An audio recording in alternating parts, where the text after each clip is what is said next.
നമസ്കാരം. ഭാരത് ലീവിലേക്ക് സ്വാഗതം. കഴിഞ്ഞ കുറെ നാളായി വിദേശ രാജ്യങ്ങൾ നമ്മുടെ മുഖ്യമന്ത്രി പിണറായി വിജയൻ ഒരു വീക്ക്നെസ് ആണ്. എന്തു പറഞ്ഞാലും എന്തു മിണ്ടിയാലും വിദേശത്തേക്ക് ഓടിപ്പോവുക എന്നുള്ളതാണ് അദ്ദേഹത്തിന്റെ ഒരു പ്രധാനപ്പെട്ട ആകർഷണം. അതെനിക്ക് തോന്നുന്നു ലാവ്ലിൻ മുതൽ അദ്ദേഹത്തിന് വിദേശ രാജ്യങ്ങളുമായുള്ള ബന്ധം ഏതാണ്ട് തുടങ്ങിയിട്ടുണ്ട്. അന്നു മുതൽ വിദേശം അദ്ദേഹത്തെ ഭ്രമിപ്പിച്ചുകൊണ്ടിരുന്നതാണ്. പലപ്പോഴും ഇത്തരത്തിൽ നമുക്കറിയാം, പ്രളയമുണ്ടായപ്പോൾ വിദേശത്തു നിന്നും കോടികളുടെ ഡോളർ വരുന്നുവെന്ന് പറഞ്ഞു. അതിനുശേഷം സ്വർണ്ണക്കടത്തുമായി ബന്ധപ്പെട്ട മുഖ്യമന്ത്രിയുടെ ഓഫീസടക്കം സംശയനിഴലായി അദ്ദേഹത്തിന്റെ പേര് ഉയർന്നു കേട്ടു. മകൾക്ക് കമ്പനി തുടങ്ങാൻ വിദേശത്തേക്ക് പോകാനുള്ള ശ്രമങ്ങൾ നടത്തി എന്ന് സ്വപ്ന സുരേഷ് ആരോപണമായി പറഞ്ഞിട്ടുണ്ട്. ഇങ്ങനെ എപ്പോഴും ഒരു വിദേശ ബന്ധം അല്ലെങ്കിൽ അദ്ദേഹത്തിന്റെ യാത്രകൾ ഭാര്യയെയും അതുപോലെ തന്നെ മകനെയും മകളെയും ഒക്കെ കൂട്ടിയുള്ള നിരവധി വിദേശ യാത്രകളൊക്കെ നമ്മൾ കണ്ടതാണ്. അവസാനം ഇപ്പോൾ അദ്ദേഹം നമ്മൾ അങ്കമാലിയിലെ പ്രധാനമന്ത്രി എന്നൊക്കെ കേട്ടിട്ടേ ഉള്ളൂ. പിണറായി വിജയന് വേണ്ടി പിണറായി രാജ്യമാണെന്ന് വിചാരിച്ചിരിക്കുന്ന, കേരളം ഒരു മഹാരാജ്യമാണെന്ന് ചിന്തിച്ചിരിക്കുന്ന പിണറായി വിജയൻ ഇപ്പോൾ ഒരു എക്സ്റ്റേണൽ സെക്രട്ടറി, അതായത് ഒരു വിദേശകാര്യ സെക്രട്ടറിയെ കൂടി ഇപ്പോൾ അപ്പോയിന്റ് ചെയ്തിരിക്കുന്നു.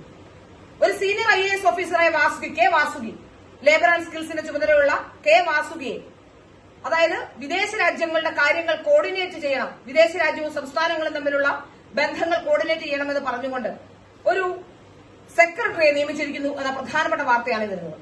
ഇത് യൂണിയൻ ലിസ്റ്റിൽ ഉൾപ്പെടുന്ന വിഷയമാണോ, കൺകറന്റ് ലിസ്റ്റിൽ ഉൾപ്പെടുന്ന വിഷയമാണോ എന്ന് പോലും പഠിക്കാതെയാണ് അദ്ദേഹം ഇത് ചെയ്തിരിക്കുന്നതെന്ന് വ്യക്തമാവുകയാണ്.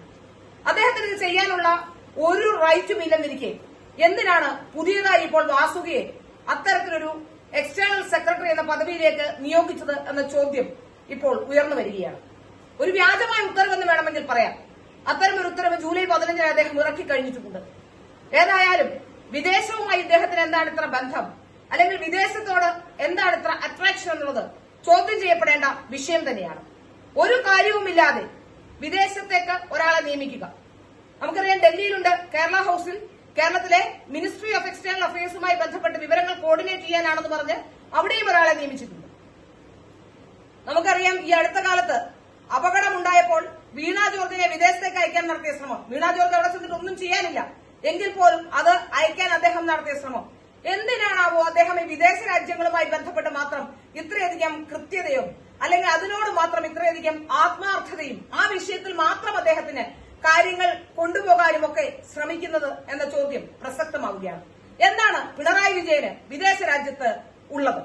വിദേശ രാജ്യവുമായി ഇത്രയധികം കോർഡിനേറ്റ് ചെയ്യേണ്ട എന്ത് വിഷയമാണ് കേരളം എന്ന സംസ്ഥാനത്തിനുള്ളത്? സാധാരണഗതിയിൽ വിദേശ രാജ്യങ്ങളുമായി കോർഡിനേറ്റ് ചെയ്യുകയും അവിടെ ഉണ്ടാകുന്ന പ്രശ്നങ്ങൾ പരിഹരിക്കുകയും ഒക്കെ ചെയ്യേണ്ടത് കേന്ദ്ര ഗവൺമെന്റ് മാത്രമാണ്. അവിടെ ഓരോ സംസ്ഥാനത്തിനും, ഒരു സംസ്ഥാന ഗവൺമെന്റിനും, ഒരു മുഖ്യമന്ത്രിക്കും ഒന്നുമില്ല. ഇപ്പോൾ വേണമെങ്കിൽ വാസുകിയെ പിണറായിയിലെ എക്സ്റ്റേണൽ സെക്രട്ടറിയായോ അല്ലെങ്കിൽ അങ്കമാലിയിലെ പ്രധാനമന്ത്രിയായോ ഒക്കെ ഇനിയിപ്പോ കൊണ്ടുവരാം. അല്ലാതെ പിണറായി വിജയൻ ഈ വിഷയത്തിൽ ഒന്നും ചെയ്യാനില്ല.